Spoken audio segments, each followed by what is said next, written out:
Good morning all the learners. I am Dr. Sandeep Agarwal from All India Institute of Medical Sciences, New Delhi, to Module 5 of Biophysics Paper 11, that is Cell Cycle Regulation and Cancer. In this module, we will discuss the mutations in cell cycle regulation and checkpoint pathways which lead to tumorigenesis. This module is divided into 3 objectives which we will discuss one by one. The first objective will be overview of eukaryotic cell cycle. The second objective is cell cycle regulation machinery. And the third objective will be to understand the alterations in cell cycle regulation machinery in cancer cells. Cell cycle regulation machinery functions in all eukaryotic organisms to control the cell proliferation, while the cancer is a disease of uncontrolled cellular proliferation. Proper functioning of the cell cycle regulation machinery plays the central role in preventing cells from becoming cancerous. One or the other component of cell cycle regulation is defective or mutated in most of the known cancers. Now we will take overview of the eukaryotic cell cycle. During the embryonic growth and later development, cell division takes place in virtually every tissue. In adult organisms, most of the cells are differentiated and become quiescent. Whether a cell will undergo cell division or not is of crucial importance and depends on the complex system of growth signals and the cell cycle regulatory mechanisms. The eukaryotic cell cycle occurs in 4 well-defined stages. The first phase is S or synthetic phase. The DNA replication takes place and the amount of DNA doubles in the cell during the S phase. During the G2 or gap phase, proteins essential for cell divisions are synthesized and the cell size approximately doubles. During the M or mitosis phase, maternal nuclear envelope breaks down, paired chromosomes are pulled to opposite poles of the cell and nuclear division takes place, followed by cell division or cytokinesis, producing 2 daughter cells. During the G1 or gap phase, this phase signifies a waiting period before the daughter cells can undergo cell division again, which happens in embryonic and rapidly proliferating tissues. After passing through M phase and into the G1, a cell can continue to divide and produce daughter cells, or it ceases to divide and enter a quiescent or G0 phase, which may last hours, days, or even the lifetime of the cell.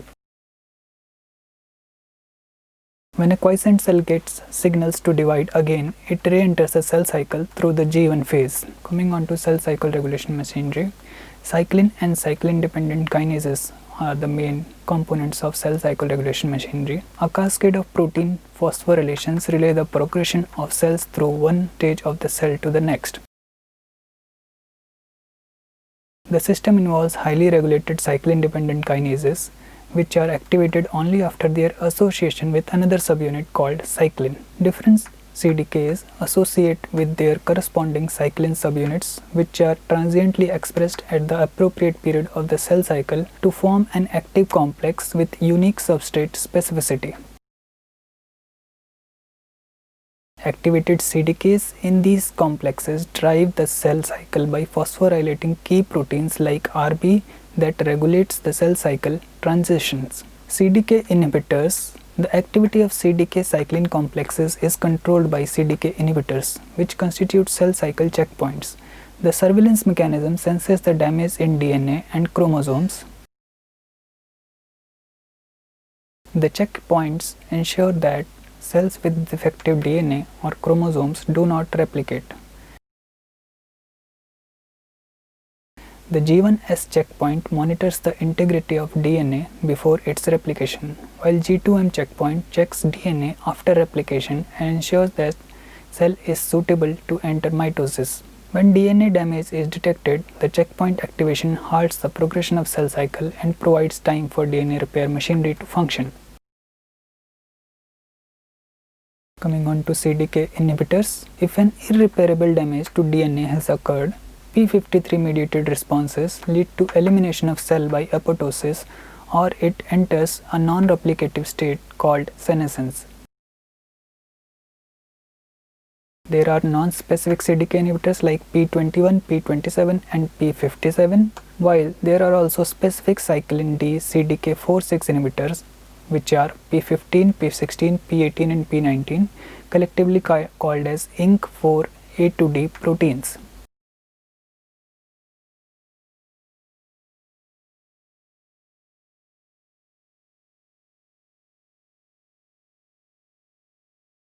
Now coming on to alterations in cell cycle regulation machinery in cancer cells. The whole cell cycle control and checkpoint system function to prevent cells from becoming cancerous, and alteration in any of the component predisposes cells for development of a tumor. Almost all the cancers appear to have genetic defect that inhibits proper functioning of the G1S checkpoint, causing cells to continually and re-enter the S phase. Now we will discuss about alterations in CDKs and CDK inhibitors. Cyclin D genes are overexpressed in many cancers including breast, esophagus, liver and certain type of lymphomas and plasma cell tumors. CDK4 gene overexpression is reported in melanomas, sarcomas and glioblastomas. Inhibition of CDK inhibitors like p16 activity is seen in many malignancies including some subsets of melanomas, pancreatic cancers, glioblastomas, esophageal cancer, lung cancer, soft tissue sarcomas and bladder cancers. MYC, a transcription factor overexpressed in many cancers, is implicated in repressing the activity of CDK inhibitors. Now coming on to the next gene, that is RB gene, governor of the cell cycle. The product of RB gene is a DNA binding protein which regulates G1S transition in cell cycle. Inside the cells, RB is present in an active hypophosphorylated form and an inactive hyperphosphorylated form. In its active hypophosphorylated form, RB binds and inactivates E2F family of transcription factors, preventing transcription of cyclin E. Active RB blocks E2F mediated transcription in the following two ways. RB sequesters E2F, preventing it from interacting with other transcriptional activators. The second, RB recruits chromatin remodeling proteins like histone deacetylases and histone methyltransferases, which inhibit transcription of E2F responsive genes like cyclin E. When cells receive mitogenic stimuli, cyclin D is expressed and activated. Cyclin D CDK4/6 complex is formed, which inactivates RB by phosphorylation, and E2F is released, leading to cyclin E expression. The cyclin E expression stimulates DNA replication and progression through the cell cycle.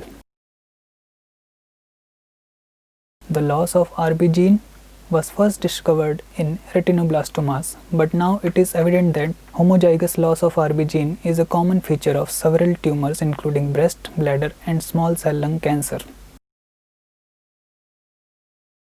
Patients of familial retinoblastoma are also at increased risk of developing osteosarcoma and certain soft tissue sarcomas. A cell heterozygous at the RB locus is non-neoplastic. Tumors develop when the cell loses its normal RB gene copy and thus becomes homozygous for the mutant allele.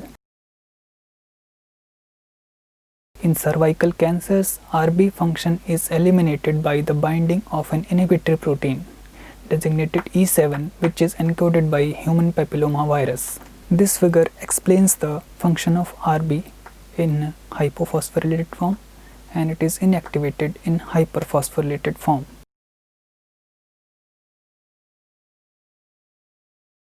Now coming on to mutations at INK4B ARF INK4A locus.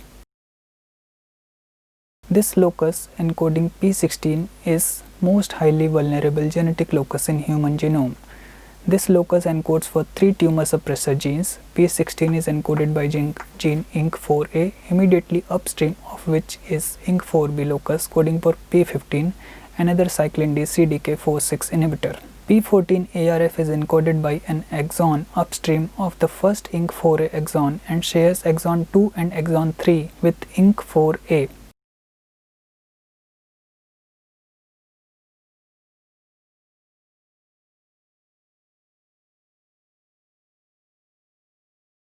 P14ARF controls the stability of P53 and acts as a positive regulator of P53. The P14ARF gene is induced by high levels of mitogenic signaling. P14ARF binds and sequesters MDM2 nucleolus where it cannot access P53, thereby playing an important role in stabilization of P53 by controlling the levels of MDM2. Thus, mutations in this locus would simultaneously affect two major tumor suppressor pathways in the cell, that is the RB and P53 pathways, resulting in carcinogenesis. Now we will talk about TP53 gene, the guardian of genome.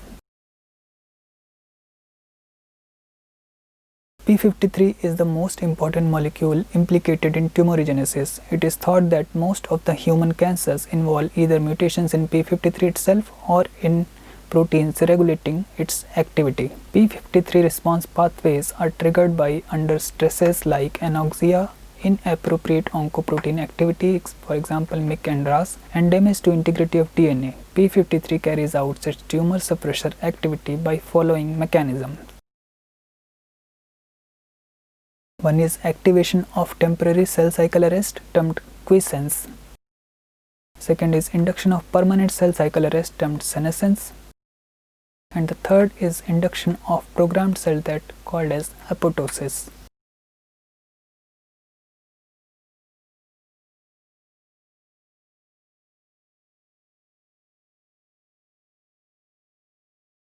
In a healthy cell, the activity of P53 is normally kept low by a protein called MDM2.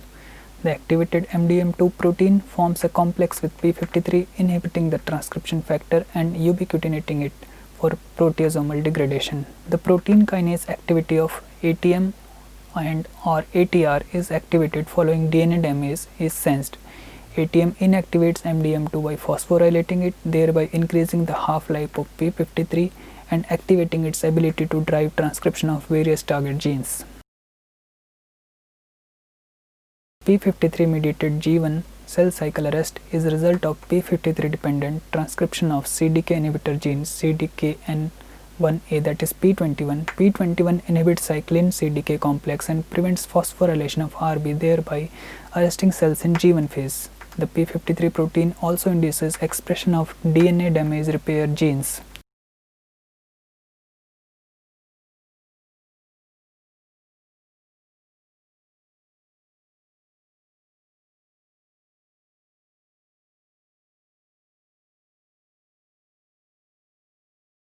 P53 acts as a guardian of genome and guards the cell from genetic changes. When P53 mediated G1 checkpoint does not function properly, defective DNA can replicate, perpetuating mutations and DNA rearrangements that are passed on to the daughter cells. This can result in transformation into cancerous and metastatic cells. P53 loss of function mutations can also result in inhibition of apoptosis, contributing to transformed cells. More than 70% of human cancers have a defect in TP53 gene, including breast, colon, and lung cancers. The active form of P53 is a tetramer of 4 identical subunits. A missense mutation in one of the two P53 alleles leads to a loss of function because virtually all the oligomers will contain at least one defective subunit, and such oligomers have reduced ability to activate transcription. Such a mutation is an example of dominant negative mutation. Less commonly, some patients inherit a mutant copy of TP53, resulting in Li-Fraumeni syndrome. Patients of this syndrome are several folds more susceptible for developing malignant tumors and also at a younger age as compared to general population. In cervical cancers, HPV proteins E6 and E7 bind to and inhibit P53 and RBT tumor suppressor respectively. HPV E5 protein is responsible for sustained activation of PDGF receptor, leading to continuous proliferation of transformed cells. Coming on to TGF-beta pathway. TGF-beta is a member of family of dimeric growth factors, which includes bone morphogenetic proteins and activins. In most of the normal cells, TGF-beta is a potent inhibitor of proliferation. This growth factor acts by binding to a complex formed by TGF-beta receptors 1 and 2 Dimerization of receptor following ligand binding leads to cascade of downstream signaling which result in transcriptional activation of growth inhibiting CDK inhibitors and repression of growth promoting genes like MYC, CDK2, CDK4 and genes including cyclin A and E. Mutations in TGF-beta signaling pathway is common in pancreatic, colon, stomach and endometrial cancers. It is thought that TGF-beta signaling pathway is involved in activation of epithelial to mesenchymal transition in certain late stages of malignant tumors. Mutations affecting apoptosis. Abnormalities such as errors in mitosis and DNA damage can trigger apoptosis or programmed cell death. Apoptosis plays a very significant role in getting rid of excess and abnormal cells. If cells do not die when they should and instead keep proliferating, a tumor may form. For example, in chronic lymphoblastic leukemia, cells have chromosomal translocations that activate BCL2 gene, which is known to be a critical blocker of apoptosis. This inhibits apoptosis and allows survival of tumor cells. The most common tumor suppressor gene implicated in human cancers is p53. p53 induced expression of pro-apoptotic protein like BAX lead to programmed cell death of cells having extensive DNA damage. Cancers having mutated p53 gene lack proper apoptotic response and accumulation of abnormal and tumor cells.